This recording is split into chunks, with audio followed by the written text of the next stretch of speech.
Si vous n'aimez pas l'architecture, aimez au moins la culture. www.misteremma.com. Art Tendance People.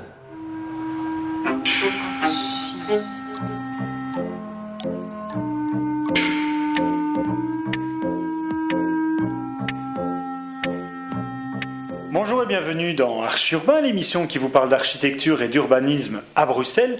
Je suis en compagnie de Christian Lasserre. Bonjour Christian. Bonjour Emma. Tu vas bien? Mais très bien. Alors, j'ai ta petite carte de visite ici, si je la retrouve, voilà, dans laquelle il est noté Christian Lasserre, F.R.I.C.S. C'est quoi? C'est le fric, c'est chic? C'est une vieille chanson des années 70 ou 80. C'est quoi Frix? Alors, ça, c'est le sigle d'une association britannique très ancienne et très respectée, et qui montre que je suis Fellow of the Royal Institution of Chartered Surveyors. Et alors, Ce qui signifie? Alors, c'est une profession immobilière anglaise qui a été créée à l'origine sous Henri VIII. Oui.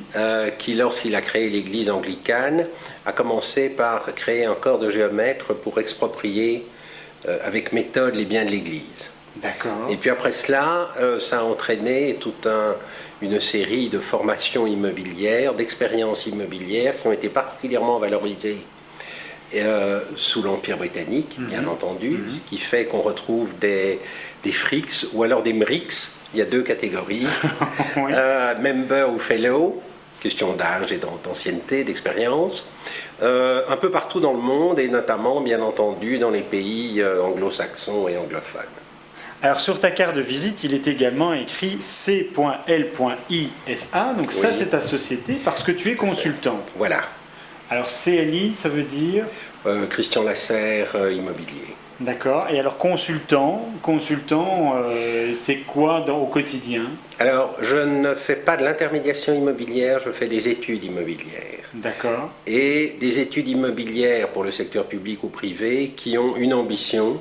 Oui. C'est d'une part d'essayer de prévoir ce qui va se passer à relativement long terme, et d'autre part, comme on ne peut jamais prévoir tout ce qui se passe, d'essayer d'improviser ou du moins de gérer l'imprévu. D'accord. Mais je pense que tu es professeur aussi. Oui. À l'université?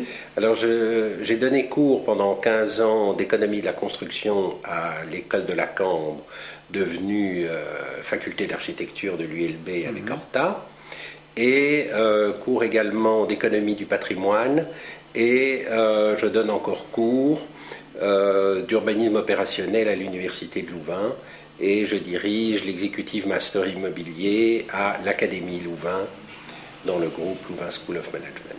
Alors derrière tous ces titres extrêmement sérieux, Christian aime jouer, oui. Et donc un jour il m'a invité à ce que nous jouions ensemble.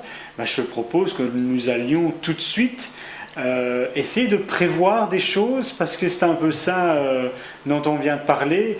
Qu'est-ce qu'un bureau, qu'est-ce qu'un logement, qu'est-ce qu'une école, qu'est-ce qu'une banque, on ne sait pas, on va visiter ça. Allons-y. Allons-y. Bon voilà Christian, on s'est déplacé de quelques centaines de mètres de ton bureau.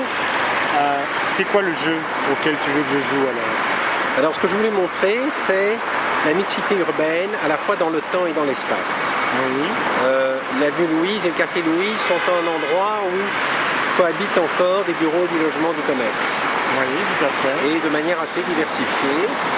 Et donc, ce que je trouve intéressant, c'est de montrer des immeubles de bureaux qui sont juste à côté d'immeubles de logement et qui parfois y ressemblent, de montrer des immeubles de logement qui sont devenus du bureau, de montrer des immeubles de bureaux qui sont devenus du logement, de montrer des immeubles de bureaux qui sont devenus des écoles. C'est ça. Alors, ici, on a tout ça. Alors allons-y, moi je veux bien jouer à ton jeu, donc on va commencer par le bâtiment qui est juste devant nous. Tu vois, je dis déjà bureau. Le bâtiment qui est devant nous, le blanc-noir. Oui, bureau ou logement? Eh bien écoute, j'ai l'impression que c'est plutôt du bureau. Alors, c'est un immeuble qui a été construit dans les années 60, oui. à usage de bureau, oui. qui a été rénové une première fois dans les années 90 et qui a été rénové il y a 4-5 ans en bureau et logement. Les deux. Les deux. Et une des caractéristiques, c'est qu'il est très difficile de dire de l'extérieur quels sont les étages de bureau, les étages de logement. Mais non, parce que c'est les mêmes. C'est les mêmes. Alors on a un autre bâtiment dans le quartier, on va peut-être se tourner. On le voit d'ici, c'est le bâtiment un peu orange qui est juste derrière nous. Quand je vois l'étage tout au-dessus, j'espère que c'est du logement. Parce qu'alors il a un très beau penthouse. Alors, c'est un bâtiment extrêmement intéressant parce que c'est un bâtiment qui a été construit en bureau. Je crois qu'à l'origine, il a été conçu en logement parce qu'il a par exemple deux noyaux de circulation verticale séparés et espacés, donc on pourrait très facilement avoir 4 appartements par étage. Et cet immeuble pour le moment est vide et fait l'objet d'un projet de conversion en logement. D'accord, mais donc c'était des bureaux au départ. C'était des bureaux au départ, mais on voit encore des traces, je dirais, de constructeurs qui étaient habitués à faire du logement. Dans le même triangle où nous sommes, on voit également l'école de la Cambre, l'agrandissement de l'école de la Cambre, mais on a l'impression d'être dans un bâtiment de bureau en tout cas. Tout à fait, c'est un immeuble de bureau qui a été construit en 1973 et qui a été racheté par l'école des arts visuels de la Cambre en 82. Et l'école, il y a 20 ans d'ici. Il y a 20 ans, l'école l'occupe depuis 20 ans. Sur 13 étages. Il y a d'ailleurs au dernier étage une très belle vue sur tout le sud de Bruxelles. Je veux bien le croire. Et c'était une banque avant? Alors au rez-de-chaussée, ça a été une banque depuis 1974 jusqu'en 2005. Et donc l'école a cohabité avec la banque pendant une vingtaine d'années. Et puis les banques disparaissant? Alors les banques se recentrent, se regroupent, et maintenant l'école a remplacé la banque. Voilà, nouvel arrêt pour montrer le bâtiment qui est devant nous. Je vais filmer, voilà. Donc c'est le noir dont on parle. Oui. Écoute, je sais pas, moi je dirais bureau. Alors non, logement, plus précisément flat hôtel. D'accord. Construit dans les années 60. Rénové récemment, mais toujours en flat hôtel, mais en gardant la morphologie des murs rideaux qui s'appliquaient à une époque tout aussi bien au bureau qu'au logement. C'est ça, donc quoi? Ça veut dire que dans les années 60, on construisait, que ce soit des bureaux, des logements, un hôtel ou quoi que ce soit, on faisait des murs rideaux pour... Oui, très souvent. Et écoute, on n'imagine pas du tout qu'il y a des logements là derrière. Non, mais il faut savoir que dans les années 60, au point de vue statistique, la nomenclature bureau n'existait pas. C'est-à-dire que dans les recensements de bâtiments, on ne disait pas c'était du bureau ou du logement. On disait, lorsque ce n'était pas du logement, c'est une banque, c'est une compagnie d'assurance, c'est une entreprise industrielle. D'accord. Etc., etc. Alors ici, combien de bâtiments et combien d'usages? Alors moi je dirais 3 bâtiments, chacun de 3 travées. Et je sais pas, on a l'impression qu'il y a un nouveau propriétaire qui a nettoyé une partie et pas le reste. Et je dirais que la partie nettoyée c'est du logement et le reste c'est du bureau. Voilà, eh bien c'est en grande partie vrai. L'immeuble du milieu, c'est des bureaux, notamment le Haut Commissariat des Nations Unies pour les réfugiés. Oui. À droite, c'est en partie du logement, non nettoyé. À gauche, c'est en partie du logement aussi, nettoyé, parce que c'est sans doute 3 copropriétés différentes. D'accord. Mais j'ai l'impression, enfin 2 remarques. Tout d'abord, j'ai l'impression que les fenêtres des bureaux ressemblent plus à des fenêtres de logement que les fenêtres des logements. Tout à fait. Tout à fait. Les bureaux ont vraiment des fenêtres à châssis classique qui sont tout à fait courants dans l'habitat. Cet immeuble a aussi une autre caractéristique, c'est qu'il y a pratiquement son jumeau qui existe rue Montoyer. Oui. Ce qui illustre des choses qui se faisaient dans les années 20 et aussi dans les années 50-60. Un entrepreneur faisait dessiner un immeuble et puis le construisait à plusieurs endroits différents. Un peu comme ça où il avait un terrain. Où il avait des terrains. Ça lui coûtait moins cher. Bah oui.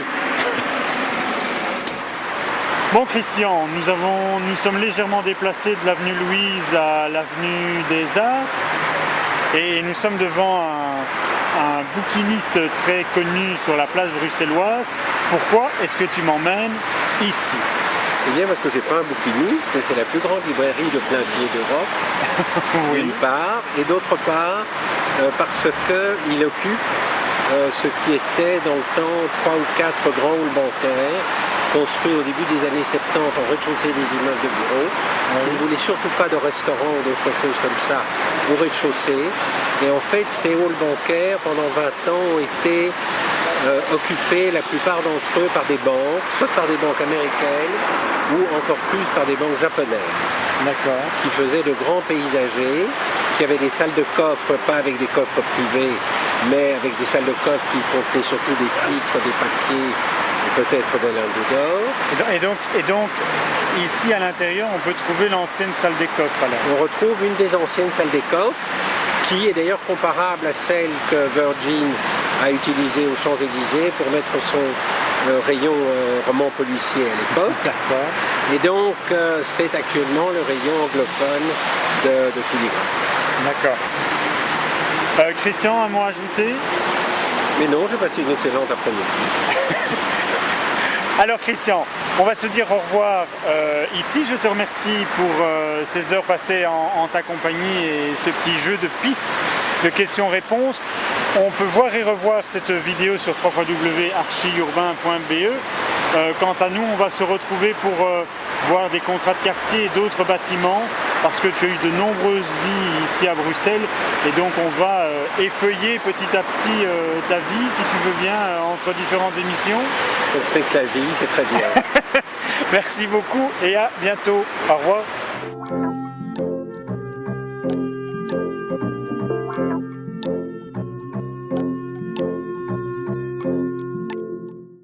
Si vous n'aimez pas l'architecture, aimez au moins la culture. www.misteremma.com. Art Tendance People.